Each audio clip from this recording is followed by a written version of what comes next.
sportif yi jërë ngeen jëf dellu si leen fii ci seen chaîne Senejet TV ñu leen di amal seen 7e numéro chronique sur la coupe du monde bi xew ci Russie chronique bi nag ñu koy jagleel groupe H bi nga xam ne Sénégal ci la bokk kook Japon ak Colombie ak Pologne démb Pologne éliminé nañ ko mu des en tout cas 3 prétendants ci ñaari ticket muy Sénégal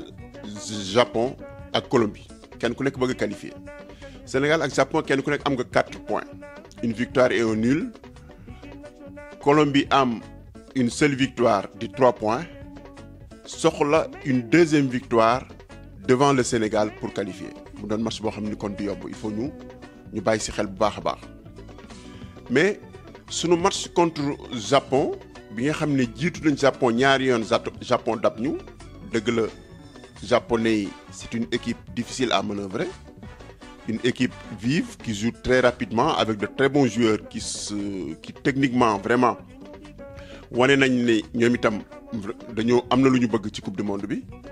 mu nekkoon match bu jafe dëgg la Aliou Cissé daanaka dafa reconduire équipe am bi nga xam ne moom la defoon ak Pologne même su changé tactique de jeu bi à un joueur près ci la changé muy Mame Birame Diouf mi génn à la place de Pape Alioune Ndiaye dëgg la Pape Alioune Ndiaye joueur bu mel noonu waroon na mën a def affaire devant une équipe japonaise parce que lii Japon du Pologne ni muy joué bokkut ak Japon ni muy joué kon ni ñuy abordé match Pologne mënut a bokk ak ni ñuy abordé ak match Japon parce que adversaires yi bokkuñu jeux yi aussi bokkuñu muy lan dëgg la Aliou Cissé doon bañ changer équipe am ñu ne kenn du changer une équipe qui gagne comme on le dit mais si parce que une équipe un système de jeu on le construit en fonction de l'adversaire Japon seen jeu bokkul ak jeu Pologne c'est un jeu vif un jeu rapide un jeu technique avec des mouvements kon il faut que joueurs yi changent muy waxoon naa ko ci sama chronique bee nga ne on n'aura pas besoin de joueurs lourds ce qui veut dire que Alfred Ndiaye peut-être mënoon naa bañ a démarrer match bi Cheikh Ndoye aussi mënoon naa bañ a dugg ci match bi j'ai bien aimé la titularisation de Pape Alioune Ndiaye bi nga xam ne moom war na mën a jouer ak japonais yi parce que il est technique et il est fin mais un autre joueur aussi pourrait faire son entrée comme Diao Baldé Keita par exemple ça pouvait être son match parce que Diao Baldé Keita suñ ko titularisé sur le côté gauche côté Sadio Mané Sadio ñu replier ko au milieu en tant que deuxième attaquant axial derrière Mbaye Niang peut-être kon japonais yi dinañ gën a am difficulté pour contenir Sadio c'est vrai qu'il y avait un plan anti-Sadio effectivement on a vu que Sadio était trop entenaillé jël ko par escalier par les japonais mais teewul aussi Sadio def na matcham c'est comme contre la Pologne quand les gens se sont concentrés sur lui il essaie de faire jouer ses partenaires c'est ce qu'il a fait il a créé des espaces pour ses partenaires il a créé du champ pour ses partenaires donc utiliser na expérience au niveau pour en tout cas génn moom personnellement ci match bi un joueur comme Mbaye Niang aussi il s'est exprimé il a tenté des choses mais amutoon liberté bi parce que tout le temps il y avait 2 Japonais qui étaient sur lui ce qui l'empêchait de faire en tout cas yenn gestes techniques yi ko mënoon permettre pour mu am du champ ou bien donner du champ à ses partenaires comme Ismaïla Sarr j'aime bien la titularisation de Ismaïla Sarr lui aussi il a un peu le jeu des Japonais il provoque il accélère le jeu ce qui veut dire que moom tam xëy na mënoon naa def lu ëpp li mu def démb mais quand même teewul génn na ci match bi la seule chose yi nga xam ne moo ñu manqué ci match bi mooy on a manqué de concentration et à un moment donné on a un peu déjoué surtout quand on a marqué sunu première bi ñu dugalee sunu première bi Sénégal dañoo xaw a replier un peu dans leur zone di xaar japonais te japonais c'est une équipe boo xam ne dañu aay ci contre-attaque dañu rapide aussi su ñu xaaree sunu zone si amee défaillance de marquage rek ça peut être dangereux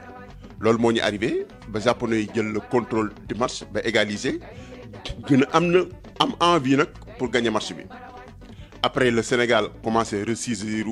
rebiffé wu jéem a ñëwaat ci match bi ba dugalaat mais japonais yi en tout cas teigneux qu'ils sont ñu ñëwaat ci match bi te loolu li ko indi mooy des fois il y avait un manque de communication entre la défense et le gardien Khadim Ndiaye. Khadim Ndiaye d'accord son atout mooy joueur boo xam ni dafa am sérénité il est très serein il a de bonnes prises de balle mais son problème c'est que il manque de concentration il ne se concentre pas durant tout le match et le match de haut niveau ça demande une concentration du début jusqu'à la fin muy en tout cas un manquement boo xam ne nii xaw nañu porter préjudice parce que des fois aussi il a manqué de communication avec l'axe central Salif Sané et Kalidou Koulibaly bi nga xam ne seen match contre Pologne en tout cas moo gën a propre que seen match contre Japon c'est vrai que adversaire yi bokkul c'est normal c'est deux gaillards dans l'axe central alors qu'ils avaient en face d'eux en tout cas des joueurs rapides comme Inouï comme Osako et surtout les montées de Sakai le joueur de Marseille qui en tout cas allumait pratiquement toutes les mèches tout le feu sur les côtés muy loo xam ne nii lu ñu xaw a porter préjudice si équipe bi ba tax na en tout cas sénégalais yi ni ñu waroon a taxawaay yëpp taxaw mais nag am nañ envie ils ont montré que ne ils vraiment bëggoon nañoo gagner match bi contre le Japon mais Japon aussi n'est pas une petite équipe il faut que ñu sóoraale loolu Japon doonul équipe boo xam ne da ngay ñëw manœuvrer ko jaar ci kawam jàll kon coupe du monde bi dina nekk lu jafe suñu qualification amaguñ ko dëgg la dañ koy différer ba dernière journée le 28 jeudi prochain contre la Colombie muy doon match bu importantissime